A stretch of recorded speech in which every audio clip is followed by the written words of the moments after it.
जो अनुचित था या फिर अनर्थ करिए, अगर वह घटना घटित होती है, गांव में पता चलता है, किसी ने कहा भैया तुम्हें पता चला आजकल गांव में क्या हुआ है, दूसरे ने कहा अरे भैया कुछ मत कहो, कलयुग है, कलयुग है, कुछ भी हो सकता है। हाँ कलयुग है, बात उचित है, लेकिन क्या कलयुग यत्र तत्र सर्वत्र है? कलयुग है, बात 100% क्लियर है, लेकिन कलयुग सब जगह नहीं है। अब इस समय बात अगर अपने गांव की जाए, मानपुर की जाए, यहाँ इतनी बढ़िया भागवत हो रही है, सत्संग हो रहा है, क्या अब भी आप कहेंगे कि यहाँ पर कलयुग है? कलयुग है, लेकिन यहाँ पर कलयुग नहीं है। कलयुग के अपने कुछ स्थान हैं, कलयुग की अपनी कुछ जगहें हैं, और जिन घरों में वह स्थान है उन घरों में कलयुग है। जिस घर में पूजा पाठ नहीं होता है उस घर में कलयुग है। सुबह सुबह उठो माताओं, स्नान ध्यान क्यों एक साथ कहा जाता है?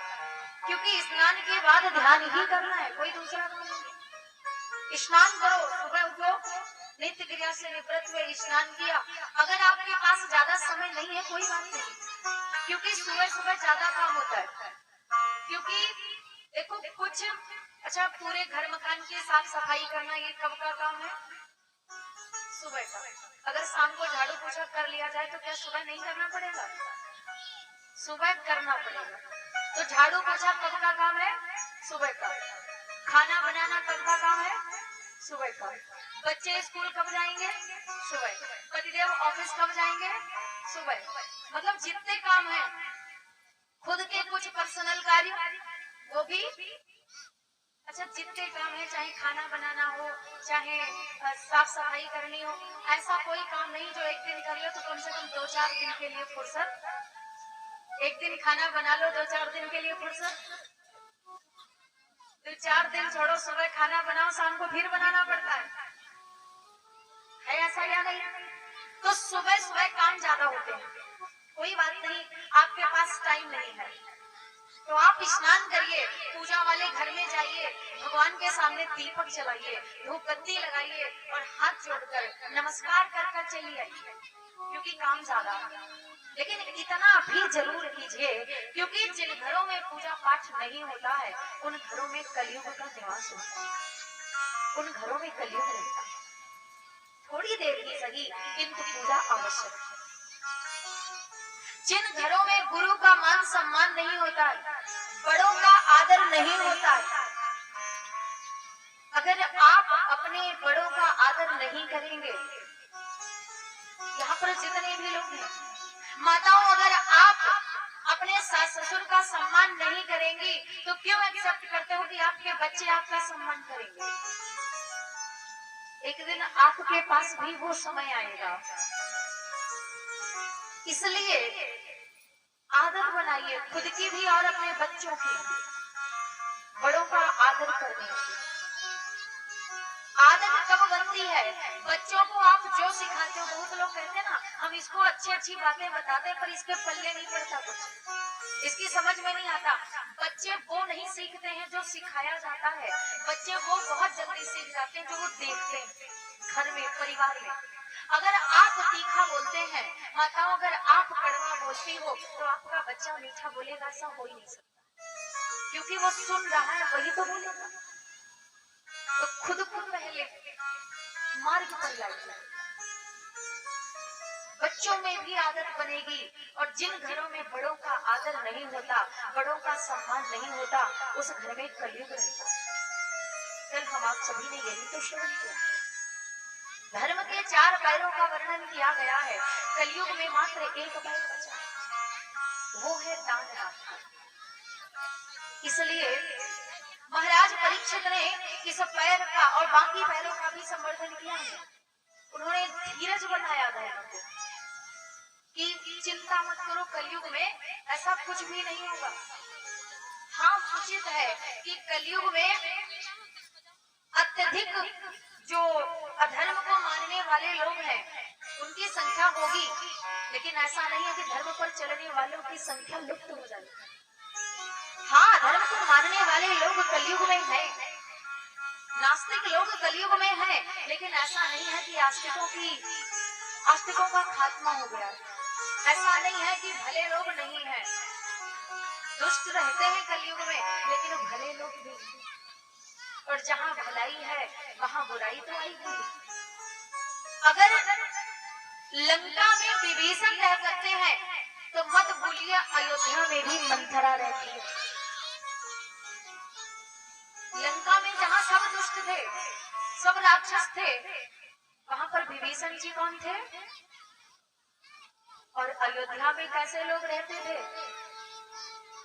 अयोध्या में भी तो मंथरा थी।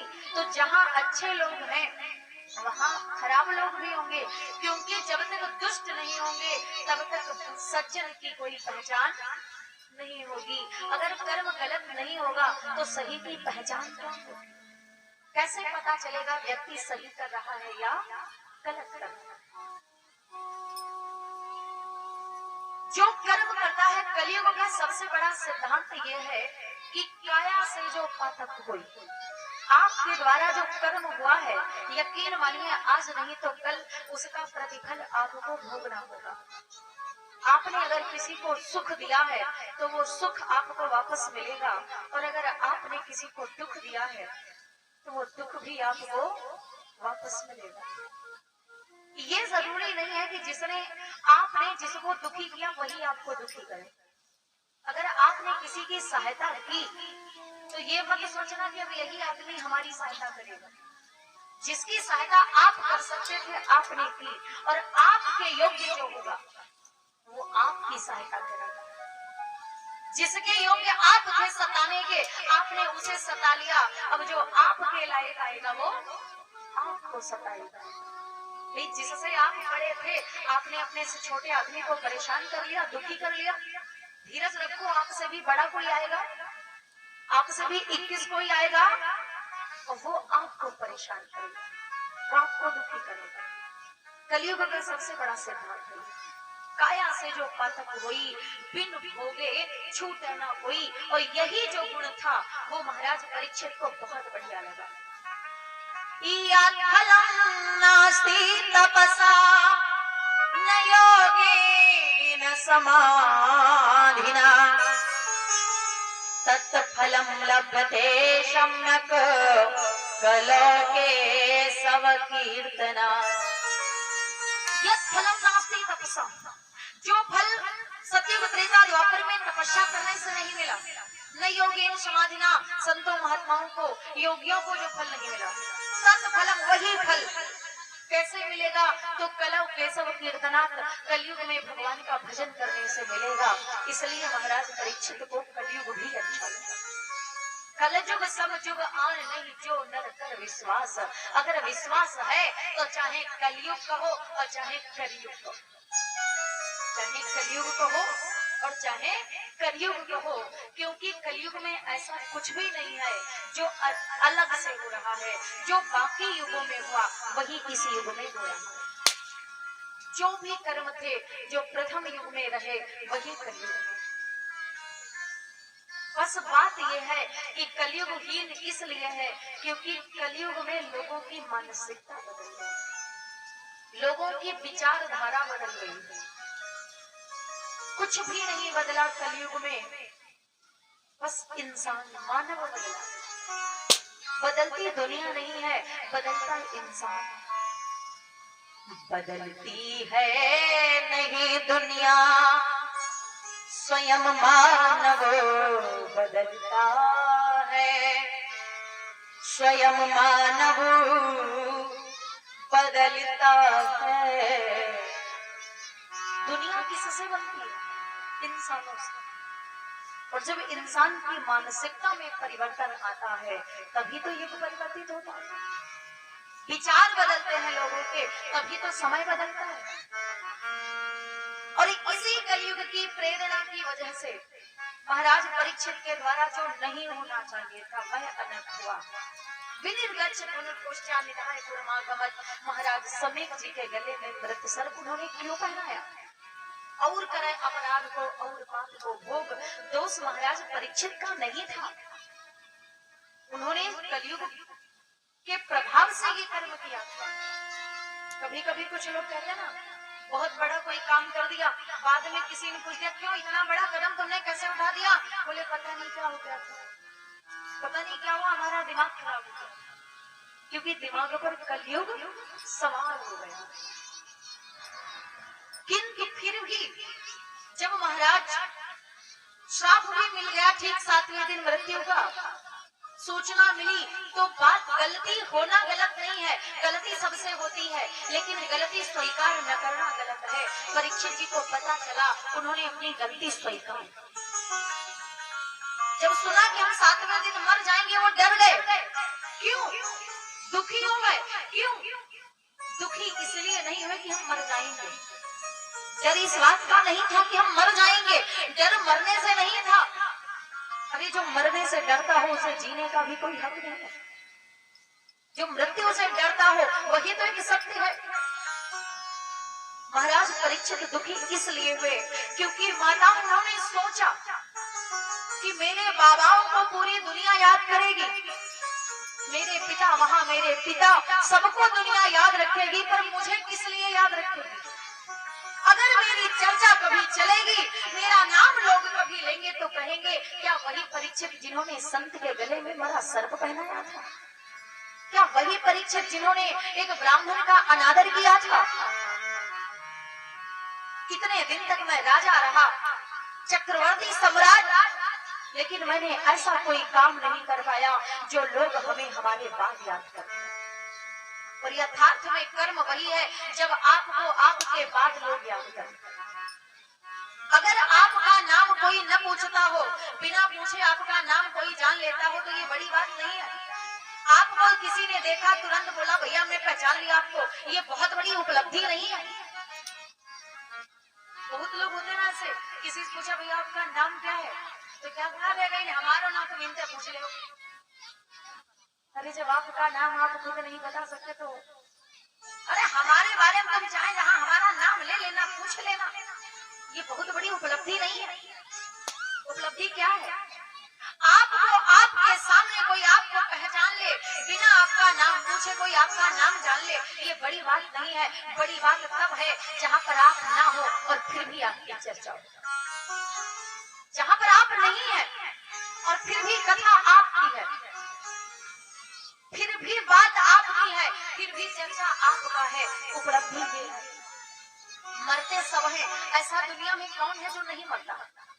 लेकिन जिन लोगों की वजह से हम आप चैन से सोते हैं, जिन लोगों की वजह से हम आप अपने घरों में निर्भय रहते हैं, जो हमारे फौजी भाई, जो हमारे वीर सैनिक जांबाज, जो देश की सीमाओं पर लगे हैं, जो बॉर्डरों पर लगे हैं, ड्यूटी कर रहे हैं, देश की सीमाओं पर तैनात है, वो मौत के मुंह में खड़े, यकीन मानिए काल के गाल में खड़े हैं, क्योंकि पता नहीं आतंकी देश, पड़ोसी देश कब सीज फायर कर दे, कब बम विस्फोट कर दे, कब हमला कर दे और वो उस हमले में शहीद हो जाए।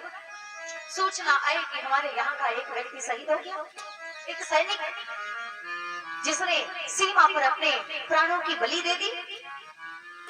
जो लोग देश की सीमाओं पर खड़े हैं वो कैसे खड़े हैं? मौत के मुंह में खड़े हैं। अच्छा एक बात बताइए, जो लोग देश की सीमाओं पर हैं वो मौत के मुंह में हैं, लेकिन जो लोग घरों में बैठे हैं क्या अमर बैठे हैं? जो लोग घरों में हैं क्या ये नहीं मरेंगे? क्या इनकी मृत्यु नहीं होगी? मृत्यु सबकी होगी, पर बात यह है कि एक व्यक्ति जब मरता है तो पूरा देश रोता है, पूरा देश श्रद्धांजलि देता है कि आज हमारे देश का एक जांबाज शहीद हो गया। और एक व्यक्ति मरता है तो पड़ोसी को भी पता नहीं चलता। एक को पूरी दुनिया जानती है और एक को पड़ोसी भी नहीं जानता। मरना है, लेकिन मरने के पहले कुछ ऐसा करना है ताकि लोग हमें हमारे बाद याद, ताकि हमारे बाद हमारा नाम लिया जाए। परीक्षित जी ने सोचा कि जब इतने दिन से मैं राजा था, मैंने कुछ नहीं कर पाया, अब 7 दिन में मैं क्या कर पाऊंगा? इसलिए महाराज परीक्षित दुखी हुए। करना क्या था? राज्य का त्याग कर दिया, अपने बड़े बेटे को राजा बना दिया। 4 बेटे हैं महाराज परीक्षित के, हम आप श्रवण कर चुके हैं। बड़े बेटे को राजा बना दिया और खुद आदिशक्ति भगवती माता गंगा की शरण में चले। इधर जिन्होंने श्राप दिया था महाराज ऋष्यशृंग, जब उनके पिता को यह सूचना मिली कि हमारे पुत्र ने ही श्राप दिया है, उधर राजा को सूचना भेजी और इधर